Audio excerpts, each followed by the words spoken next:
ನಮಸ್ತೆ ಗೆಳೆಯರೆ.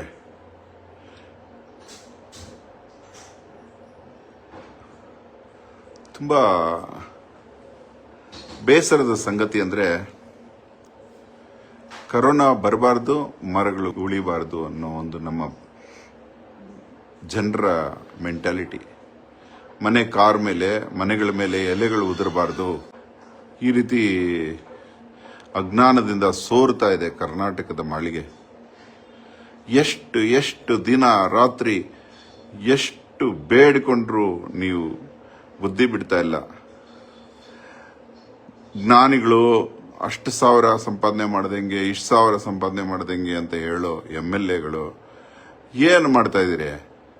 ಚಿಕ್ಕಬಳ್ಳಾಪುರದಲ್ಲಿ ಗೌರ್ಮೆಂಟ್ ಜೂನಿಯರ್ ಕಾಲೇಜು ಸ್ಟೇಡಿಯಂ ಅಲ್ಲಿ ಮರಗಳು ಕಡಿಯುವ ಅಭಿಯಾನ ಇಟ್ಕೊಂಡಿದಿರಲ್ಲ. ಯಾರಿಗೋಸ್ಕರ? ಸುತ್ತಮುತ್ತಲು ಆಗಿರೋ ಮನೆಗಳಿಗೆ ತೊಂದರೆ ಆಗತ್ತಾ ಮರಗಳಿಂದ? ಮಾರ್ಕಿಂಗ್ ಮಾಡಿ ಹೋಗಿದಿರಲ್ಲ ನಮ್ಮ ಚಿಕ್ಕಬಳ್ಳಾಪುರದವರು.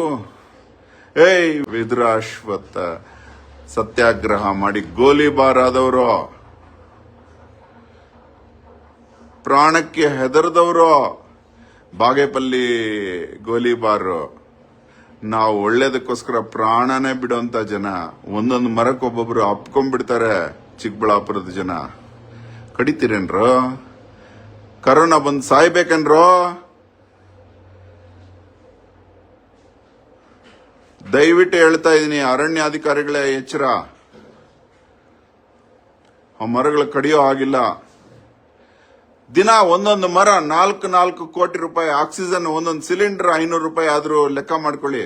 4 ಕೋಟಿ ರೂಪಾಯಿ ಆಕ್ಸಿಜನ್ ಕೊಡ್ತಾ ಇರೋ ಮರಗಳನ್ನ ಯೋಗ್ಯತೆ ಆದ್ರೂ ಇದೆಯಾ ನಿಮ್ಗೆ? ನಿಮ್ಮಲ್ಲಿ ಅತ್ಯಂತ ಸಿರಿವಂತರು ದಿನಕ್ಕಷ್ಟು ಸಂಪಾದನೆ ಮಾಡಕ್ಕಾಗಲ್ಲ ಅಂತ ಮರಗಳನ್ನ ಕಡಿತಾ ಇದ್ದೀರಾ. ಕಡಿಯಕ್ ಬಿಟ್ಬಿಡ್ತೀವ ನಾವು? ಚಿಕ್ಕಬಳ್ಳಾಪುರದಲ್ಲಿ ಬಿಡೋದಿಲ್ಲ.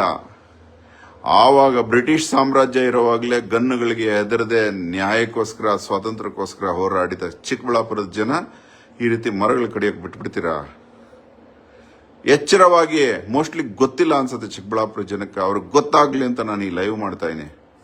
MLA ಜನಗಳಿಗೆ ಆಶ್ವಾಸನೆ ಕೊಟ್ಟು ನಾನು ಚಿಕ್ಕಬಳ್ಳಾಪುರನ ಕಾಪಾಡ್ತೀನಿ ಅಂತ ವೋಟ್ ಹಾಕಿಸ್ಕೊಂಡ್ರೆ MLAಗೆ ಇದು ಚಾಲೆಂಜ್. ಆ ಮರಗಳನ್ನ ಉಳಿಸ್ಬೇಕು, ಆ ಮಾರ್ಕಿಂಗ್ ತೆಗಿಬೇಕು. ಯಾರು ಚಿಕ್ಕಬಳ್ಳಾಪುರದ ಮರಗಳನ್ನ ಮುಟ್ಟಬಾರ್ದು. ಹಿಂದಿನವರು ಯಾರ್ಯಾರಿಗೋ ಬರ್ಕಟ್ಟು ಆಶ್ರಮಗಳಿಗೆಲ್ಲ ಏನ್ ಮಾಡಿದ್ರೆ ಗೊತ್ತಿಲ್ಲ, ಅಲ್ಲಿ ಮರಗಳ ಮಾರಣ ಹೋಮ ಆಗಿದೆ. ಚಿಕ್ಕಬಳ್ಳಾಪುರದ ಜನಕ್ಕೆ ಶೇಮ್ ಇದು. ಚಿಕ್ಕಬಳ್ಳಾಪುರದ ಸಿಟಿಸನ್ ಆಗಿ, ಪ್ರಜೆಯಾಗಿ ನಾ ಹೇಳ್ತಾ ಇದ್ದೀನಿ, ನಿಮ್ಮೆಲ್ಲರ ಕಾಲ್ ಮುಟ್ಟಿ ಕೇಳ್ಕೊತಾ ಇದ್ದೀನಿ, ಆ ಮರಗಳು ಒಂದು ಬೀಳಬಾರ್ದು. ಒಂದೊಂದು ನೆಲ ಕಚ್ಚಿದ್ರೆ ಅದು ನನ್ನ ತಲೆ ಕೆಳಗೆ ಬಿದ್ದಂಗೆ. ದಯವಿಟ್ಟು ಇದೊಂದು ಸೀರಿಯಸ್ ಆಗಿ ತಗೊಳ್ಳಿ. ಒಂದು ಮರ ಬಿಡಿ, ಅದರ ಎಲೆ ಕೂಡ ಯಾರು ಉದುರಿಸಬಾರ್ದು.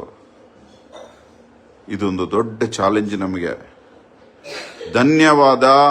ಅಹೋರಾತ್ರ.